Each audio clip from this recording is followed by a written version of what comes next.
Toxic mother. অনেকে এটা মানতে চায় না যে অনেক মায়েরাও সন্তানের বেলায় টক্সিক হয়ে থাকে। হ্যাঁ, জন্মদাত্রী মা। এসব মায়েরা হয় ছেলে মেয়ের মধ্যে কিংবা দুই মেয়ে বা দুই ছেলের ক্ষেত্রে বৈষম্য করে থাকেন। এক সন্তান থাকে চোখের মণি, অন্য সন্তান যেন দুই চোখের বিষ। একজনের 100টা ভুল অনায়াসে মাপ, অন্যজনের একটিমাত্র ভুলকেও 10 গুণ বড় করে তোলা। টক্সিক মায়েরা অবলীলায় সন্তানদের দুর্নাম করে বেড়ান আত্মীয় স্বজন এবং প্রতিবেশীর নিকটে। এমনকি তাদের সামনে সন্তানকে তুচ্ছ তাচ্ছিল্য করতেও ছাড়েন না। এমন ভাব দেখান যেন এটা তার সন্তান নয়।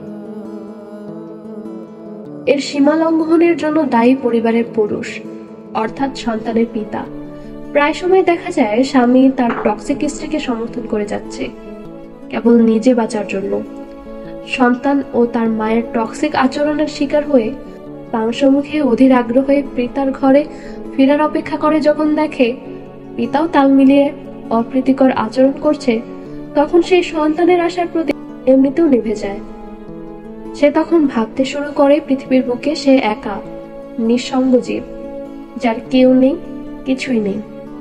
একটা শিশুর শৈশব নষ্ট হওয়ার জন্য টক্সিক বাবা মাই যথেষ্ট। অনেক ক্ষেত্রে শুধু শৈশব নয়, পুরো জীবনটাও বরবাদ হয়ে যায়। এটা আসলে ব্যাখ্যা করা যায় না।